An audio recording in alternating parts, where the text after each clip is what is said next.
نمازوں کے علاوہ، خاص مواقع کے علاوہ دن میں جب بھی آپ چاہیں درود شریف پڑھ سکتے ہیں، لیکن عام دنوں کے علاوہ جمعے کے دن خصوصی طور پر درود شریف پڑھنے کی تاکید ہے، کیونکہ آپ نے اس کا خود حکم دیا. آپ صلی اللہ علیہ وسلم نے فرمایا جمعہ کے روز کثرت سے مجھ پر درود پڑھا کرو. جو آدمی جمعہ کے روز مجھ پر درود بھیجتا ہے وہ میرے سامنے پیش کیا جاتا ہے. اسی طرح دعا سے پہلے، دعا کے بعد، پھر جہاں کہیں آپ کا نام لیا جا رہا ہو یا لکھا جا رہا ہو یا کسی بھی طرح آپ کا ذکر آئے وہاں آپ کے لیے درود پڑھنا. اسی طرح مسجد میں داخل ہوتے وقت درود شریف پڑھنا، مسجد سے نکلتے وقت درود شریف پڑھنا، پھر نماز سے فارغ ہونے کے بعد درود شریف پڑھنا، یعنی ایک تو نماز کے اندر ہے لیکن نماز سے فراغت کے بعد، پھر اسی طرح ہر مجلس میں آپ پر درود پڑھنا ضروری ہے. پھر اسی طرح صبح و شام کے اوقات میں، یعنی یہ تمام مواقع ایسے مواقع ہیں جس میں آپ درود شریف پڑھ سکتے ہیں. اور موقع کوئی ہو یا نہ ہو، دن یا رات کی گھڑیوں میں سے جس گھڑی میں آپ چاہیں، جب چاہیں، چلتے پھرتے، کام کاج کرتے، آپ اللہ کے رسول صلی اللہ علیہ وسلم کو یاد کر سکتے ہیں، آپ کے لیے درود اور سلام پڑھ سکتے ہیں. نبی صلی اللہ علیہ وسلم پر درود شریف پڑھنے کے کئی صیغے ہمارے ہاں مشہور ہیں. اس میں کچھ تو وہ ہیں جو آپ صلی اللہ علیہ وسلم سے ثابت ہیں، اور کچھ ایسے ہیں کہ جو لوگوں نے بعد میں خود بنا لیے ہیں. تو وہ ایسے تمام ورژن یا ایسی تمام عبارتیں جو لوگوں نے خود اس معنی کی بنائی ہیں، خواہ وہ عربی میں ہے یا اردو میں ہے، تو ان کو پڑھنے کی حد تک تو پڑھا جا سکتا ہے. یعنی اگر نثر میں کوئی ایسی عبارت موجود ہے جس میں آپ صلی اللہ علیہ وسلم کے لیے دعا کی گئی ہے یا آپ کی مدح کی گئی ہے یا آپ پر سلام بھیجا گیا ہے، خواہ وہ نثر میں ہو یا شعر میں، تو اس میں حرج تو کوئی نہیں. لیکن وہ چیز جو خود آپ صلی اللہ علیہ وسلم نے ہمیں سکھائی اور جو آپ کی طرف سے ہمیں ملی، اس کا مقام باقی ہر انسان کے کلام پر کہیں بلند ہے، کہیں زیادہ فائدہ مند ہے. تو وہ درود شریف جو مسنون ہے، وہ صیغہ جو آپ سے ثابت ہے، اس کا پڑھنا افضل ہے، وہی اصل درود ہے. اور باقی تو انسانوں کے خیالات یا جذبات کا اظہار ہے، خواہ وہ شعر میں ہو، خواہ وہ نثر میں ہو، خواہ وہ اردو میں ہو، خواہ پنجابی میں ہو یا کسی اور زبان میں ہو، وہ تو پھر انسانوں کے کلام ہے نا. تو جس طرح اللہ سبحانہ وتعالیٰ کے کلام کو باقی تمام انسانوں کے کلام پر فضیلت ہے، اسی طرح نبی صلی اللہ علیہ وسلم کے کلام کو بھی باقی انسانوں کے کلام پر فضیلت ہے. ایک عام شاعر کتنی بھی خوبصورت بات کرے لیکن اللہ کے رسول صلی اللہ علیہ وسلم سے آگے تو اس کی بات نہیں ہو سکتی.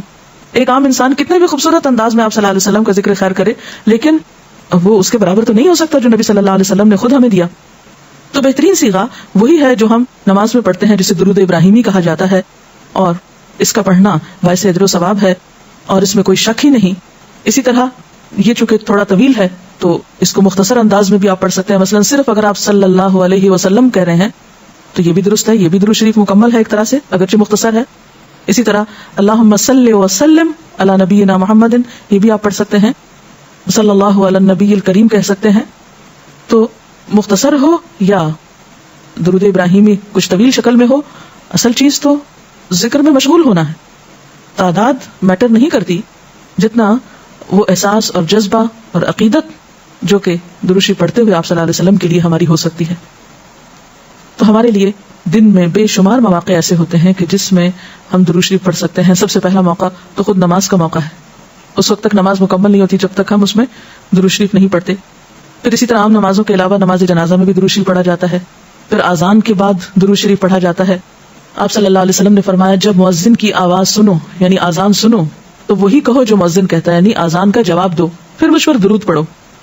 یعنی اذان کا جواب دینے کے بعد جب اذان ختم ہو جائے تو کیا کرنا چاہیے؟ نبی صلی اللہ علیہ وسلم پر درود بھیجنا چاہیے، کیونکہ مجھ پر درود پڑھنے والے پر اللہ تعالیٰ 10 رحمتیں نازل فرماتا ہے. اس کے بعد میرے لیے اللہ سے وسیلہ مانگو، جو جنت میں ایک مقام ہے جو جنتیوں میں سے صرف کسی ایک ہی کو ملے گا، اور مجھے امید ہے کہ وہ جنتی میں ہی ہوں گا، یعنی آپ صلی اللہ علیہ وسلم ہی کے لیے وہ مقام ہے.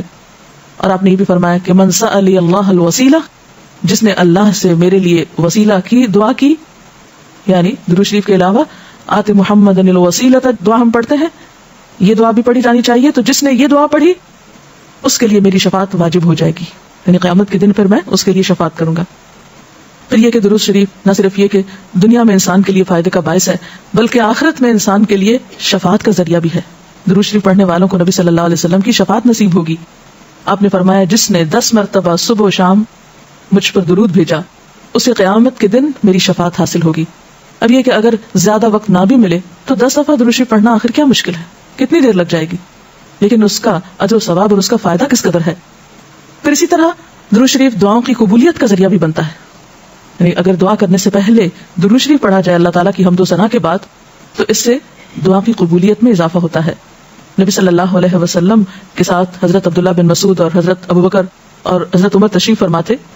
تو حضرت عبداللہ بن مسعود کہتے ہیں کہ میں نماز پڑھ رہا تھا، میں بیٹھا تو پہلے اللہ تعالیٰ کی حمد و ثنا کی، پھر آپ پر درود بھیجا، پھر اپنے لیے دعا کی. تو آپ نے فرمایا اللہ سے مانگو ضرور دیے جاؤ گے. یعنی جس طریقے سے تم نے دعا کی ہے کہ پہلے اللہ تعالیٰ کی حمد و ثنا کی ہے، پھر درود شریف پڑھا ہے، تو اب جو بھی تم دعا مانگو گے وہ دعا قبول ہوگی. پھر اسی طرح ہم دیکھتے ہیں کہ درود شریف نیکیوں کا دروازہ کھولتا ہے، نیکیوں میں اضافے کا ذریعہ بنتا ہے. آپ نے فرمایا جس نے مجھ پر ایک دفعہ درود بھیجا اللہ تعالیٰ اس کے نامہ اعمال میں 10 نیکیاں لکھے گا.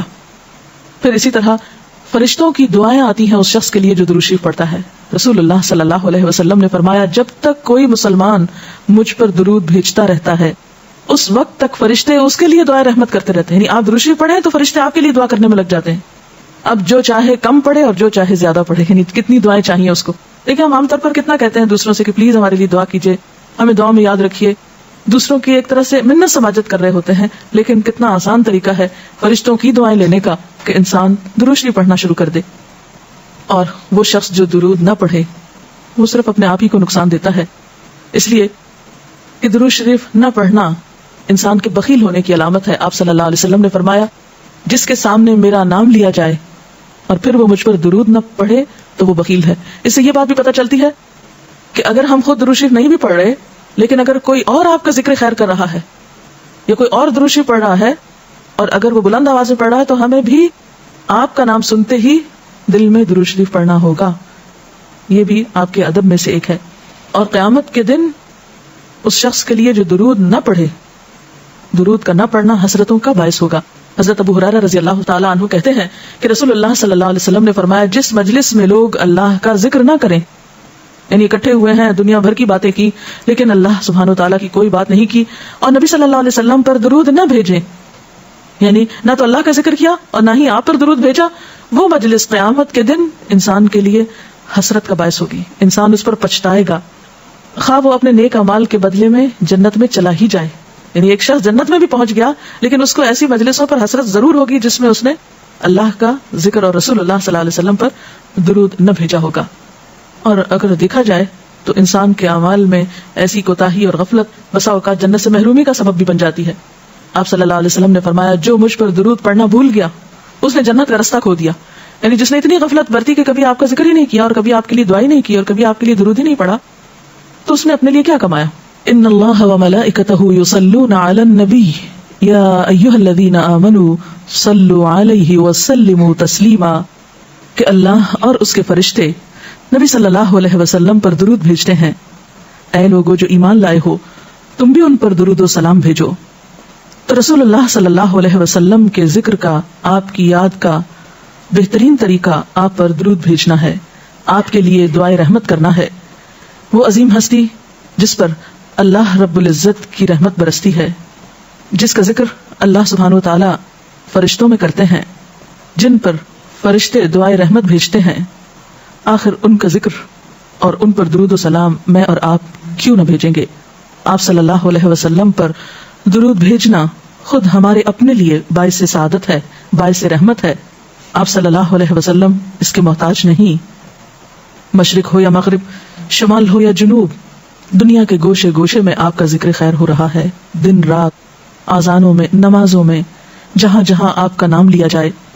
لیکن اگر ہم درود شریف پڑھتے ہیں تو اس کا فائدہ خود ہم ہی کو پہنچتا ہے، ہمارے اپنے لیے باعث رحمت ہے، تمام غموں، دکھوں، تکلیفوں، مصیبتوں اور پریشانیوں سے نکلنے کا راستہ ہے، درجات کی بلندی کا ذریعہ ہے. رسول اللہ صلی اللہ علیہ وسلم نے فرمایا جس نے مجھ پر ایک بار درود بھیجا اللہ تعالیٰ اس پر 10 مرتبہ رحمت نازل فرمائے گا. ایک بار درود پڑھنے کا اجر و ثواب، اس کے 10 گناہ معاف فرمائے گا. یعنی صرف 10 رحمتیں نہیں، 10 گناہوں کی بخشش بھی ہوگی اور 10 درجے بلند فرمائے گا، یعنی درجات کی بلندی بھی. اسی طرح درود شریف آپ صلی اللہ علیہ وسلم سے قربت کا ذریعہ بھی ہے. حدیث پاک میں آتا ہے قال رسول اللہ صلی اللہ علیہ وسلم اول الناس بی یوم القیامت اکثرهم علی صلاۃ، قیامت کے روز مجھ سے سب سے زیادہ قریب لوگ وہ لوگ ہوں گے جو دنیا میں سب سے زیادہ مجھ پر درود بھیجنے والے تھے. یعنی قیامت کے دن آپ کا قرب بھی درود شریف کی وجہ سے نصیب ہوگا. پھر اسی طرح اگر انسان کوئی اور دعا نہ بھی کر سکے غم دکھ اور تکلیف کی حالت میں صرف درود شریف بھی پڑھتا رہے تو اسے ساری دعاؤں سے کفایت کر جائے گا.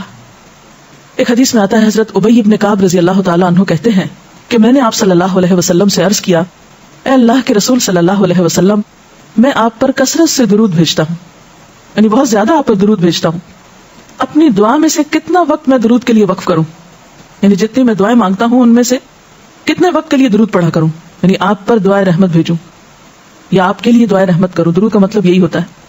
تو آپ صلی اللہ علیہ وسلم نے فرمایا جتنا تو چاہے. کہتے ہیں کہ میں نے عرض کیا کیا 1/4 وقت صحیح ہے, 1/4؟ آپ نے فرمایا جتنا تو چاہے, لیکن اگر اس سے زیادہ کر لے تو تیرے ہی لیے بہتر ہے. میں نے عرض کیا آدھا وقت مقرر کر لوں. آپ نے فرمایا جتنا تو چاہے, لیکن اگر اس سے زیادہ کر دے تو یہ تیرے ہی لیے بہتر ہے. میں نے عرض کیا 2/3 مقرر کر لوں.